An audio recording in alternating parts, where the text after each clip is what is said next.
What up, guys? Welcome to another Tuesday Tips, and today we're going to be talking about this.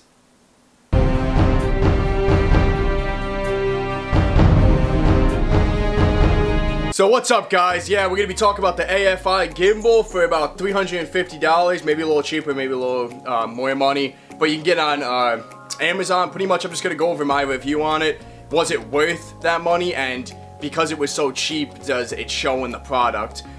First thing before we get into this, let's jump into the actual packaging it came in. Alright guys, I won't lie, for it being so cheap, I was actually impressed by the packaging it did come in. It came in a nice box like this. It was all taped up and everything because it came from Hong Kong. Came with a nice case. You know, protection in the inside right here. We got the hard leather handle. Came with a flathead. I'll show you a close-up of that, and a quick plate for I don't know, cameras I guess that wouldn't fit, or if you need closer balancing. Came with a charger. I won't even try getting that to zoom in. And it came with this thing. If you are impressed with this, pretty much what this does right here, it's a little LED light. You plug it in here while you're using the gimbal. It's just a little USB. You just plug it in. See that? Lights up. Just pretty much tells you if the battery's good or not. Let's talk about the pros and cons of it. The pros, everyone was saying they get about a half-hour battery life, but I haven't charged this in 3 days, and if you could see, still works. You know what I'm saying? So, I don't know. I guess it depends on how hard you actually use it. I think you would have to use it pretty hard. Probably more running scenes where you're using the electro thing to make it go back and forth and really balance it. That might kill in a half hour. Me personally haven't charged it in 3 days. I'm not saying run your battery down. I'm just saying it seems to have a decent battery life for me. 100% does run butter smooth. Alright, so a pretty good pro of this camera. Let me just turn it on so you can see it in action. Alright. Pretty good pro of this camera is you can actually hold it upside down. The functions still work and everything. That's the handle. If you haven't seen that yet, I can move it around. You know, I can put it in lock mode if that's your deal. But you can actually hold it upside down. So for those walking scenes, you know, you're gonna be able to really get close to that ground, really get that buttery smooth walk scene. I got some B-roll of that too, which you probably already seen. But if you haven't, I'll be rolling that right now.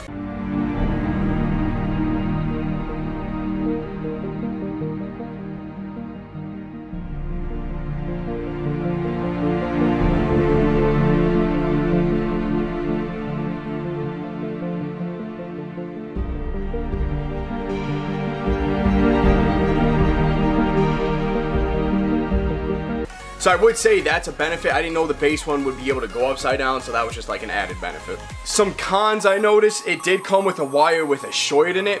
This one right here, it comes with a little adapter piece. You plug one side here on the side, and then you plug one in here. This gives you control with your handle, so you can move the camera. It did come with a short, so if that bothers you 100%, then I would say stay away from it, but it did come with the same exact cord for the battery charging system, so I just swapped them out, and now it works 100% fine. I would say another con of it, if this bothers you, I know it's a lot of the base model ones, though, are going to have this issue, but one button controls all the features, which isn't a deal breaker, but it is kind of annoying because you got kind of butter smooth mode here. This thing's unscrewing, but that's alright, just to kind of show you what I mean. And then you can click it again. Now this is locked mode, and you can move the camera with that throttle trigger. If you see it now, you can make it go up, down, whatever your preference is. And then you can click it again. I don't know, now it's like a different mode. I still have to learn them all. Even in the instructions, it says it has 6 hidden features in one button, which is just a pain in the balls. That means those aren't even the main features. Those are the hidden features. I know one you have to click 5 times. You can put the camera wherever you want, and it locks it there. I'll figure it out, and I highly doubt it'll be a con forever, but for now it's kind of a con because one button, it's a lot, you know, it's a lot to remember all the different clicks to get it. That's battery life right there in my eyes. And if you're shooting, hey cat, Beers? Yeah, my cat's name's Beers. Put those pieces together. But it won't be a con forever once you learn the functions, but it's still, if you're doing a long shoot, that's going to be very agitating. if you're like, you know, you're starting to get a little stressed out, you're clicking that button 3-4 times, it's just not working for you. We'll kind of get into a little bit of specs on it for if anyone's out there who's curious about buying it. The weight limit on it is 1.7 kgs, which is converted into like 3.2 pounds. I could be wrong, don't quote me on that, you just take a look yourself. So like if you have a Rebel series camera, you're fine, 100%, most lens on it itself. But the problem is when you start getting up into those prime lens, that's when it's going to become the con.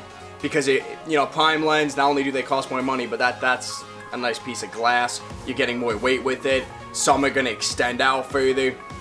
So I would say, you know, any Rebel series you're set with, it goes with the 6D, 7D, 8D. But the problem with those, they do start getting heavier. So like if you're trying to put a Mark III, check the weight on it, check the weight of your lens, because that's going to make or break this gimbal for you. Alright, so now we get into kind of the balancing system. Right here, you untwist this knob, and then this back can actually slide out and in. We got one right there. Untwist this, and you'll be able to slide this. This controls the left or right of it. You can actually drop or lower this. I noticed this actually, when you drop or lower this actual platform, it has nothing to do with weight. But maybe someone else has more specs on that, or details or whatever. We got the bottom, you can add more weight. It actually does come with a little bolt that you can just unscrew, and I believe that's so you could weight it out better. Like I said, the Rebel series, we're lucky. Our cameras weigh so little that we're set. With the Rebels too, I think I'll be able to get a mic on this, which is important if you're trying to keep that audio. So I would say what it really comes down to is your preferences.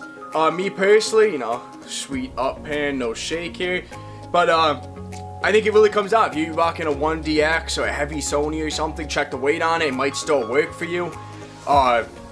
Me personally, I think for $350 to $400, it is the best gimbal I have seen out there. Even like the Beholder, I kind of watched some reviews, I was kind of iffy on it, that's why I went with the AVI. It just seemed the Beholder was kind of stiff, you couldn't really get a smooth butter in my opinion. If you do have a Beholder, drop down your comments on it. If you have a gimbal already, or definitely like an AFI or some kind of base model gimbal, drop them down in the comment and just, you know, explain your experience with it. Did you like it? Did you not? I would say I'm happy with it. I think it works 100% well, but I guess it all comes down to, at the end, your preferences. This is a Tuesday tips though, so there's only one tip. Practice with this thing, because this thing, you think you just turn this on and it goes that smooth, but when you're trying to tape someone walking or something, to control it and stuff, it is a little difficult, so don't beat yourself up if you get this and you're like, wow, this is kind of difficult to use. Practice a little bit and you're going to be a champion at it. Alright guys, thanks for watching. That was pretty much my review on it. If you guys have any gimbals yourself, like I said, drop it down there if you have any questions on it or how to use it, because it took me a while to figure it out. Make sure you choke shit out of that subscribe button. I really appreciate it when you guys do that. Like the video, and until next time guys, peace!